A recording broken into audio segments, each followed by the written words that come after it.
ആലുവയിൽ എക്സൈസിന്റെ കഞ്ചാവ് വേട്ട 1 കിലോ കഞ്ചാവ് പിടികൂടി. സംഭവത്തിൽ പറവൂർ സ്വദേശി സുകേഷൻ പിടിയിലായി.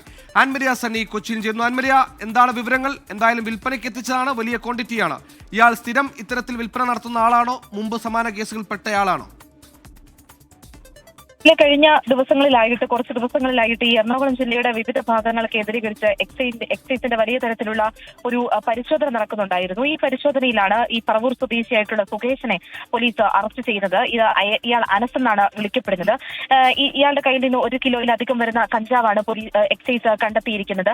ഈ വ്യക്തി ഒറീസയിൽ നിന്നടക്കം കഞ്ചാവ് എത്തിച്ച് അത് വിദ്യാർത്ഥികൾക്കിടയിലേക്ക് വിൽപ്പന നടത്തുക എന്നതായിരുന്നു സുകേഷിന്റെ പ്രധാനമായിട്ടുള്ള ലക്ഷ്യം. അത് ഈ ആലുവയിലെ കോളേജ്, സ്കൂളുകൾ തുടങ്ങിയ ഭാഗങ്ങൾ കേന്ദ്രീകരിച്ചിട്ടായിരുന്നു ഇയാൾ ലഹരി വിൽപ്പന നടത്തിയിട്ടുണ്ടായിരുന്നത് എന്നാണ് എക്സൈസ് പറയുന്നത്. ഇയാൾ ഇതിനു മുൻപും ലഹരി വിൽപ്പന നടത്തിയിട്ടുണ്ട് എന്നാണ് പോലീസ് പറയുന്നത്. എക്സൈസ് പറയുന്നത് ഇതുമായി ബന്ധപ്പെട്ടുള്ള വിശദമായിട്ടുള്ള വിവരങ്ങൾ എക്സൈസ് തേടിക്കൊണ്ടിരിക്കുകയാണ്. കാരണം ഇയാളുടെ കൂടെ ഇനി ആരെങ്കിലും ഉണ്ടോ, അല്ലെങ്കിൽ ഇയാൾ ഒറ്റയ്ക്കാണോ എന്നതടക്കമുള്ള കാര്യങ്ങൾ ഇനിയും എക്സൈസിന് കണ്ടെത്തേണ്ടതായിട്ടുണ്ട്. സുഖം, ഈ പറഞ്ഞതുപോലെ ലഹരി കടത്തുന്നു, പിടിക്കുന്നു, ജയിലിലാകുന്നു, വീണ്ടും ജാമ്യത്തിലിറങ്ങുന്നു, വീണ്ടും കടത്തുന്നു, പിടിക്കുന്നതിനപ്പുറത്തേക്ക് ഒരു പരിവർത്തനവും ലഹരി കച്ചവടക്കാർക്ക് ഉണ്ടാകുന്നില്ല എന്നതും ഗൗരവകരമായി നമ്മൾ പരിഗണിക്കേണ്ട വിഷയമാണ്. ആൻമരിയ സണ്ണിയാണ് കൊച്ചിയിൽ നിന്ന് വാർത്തയുടെ വിശദാംശങ്ങൾ നൽകിയത്.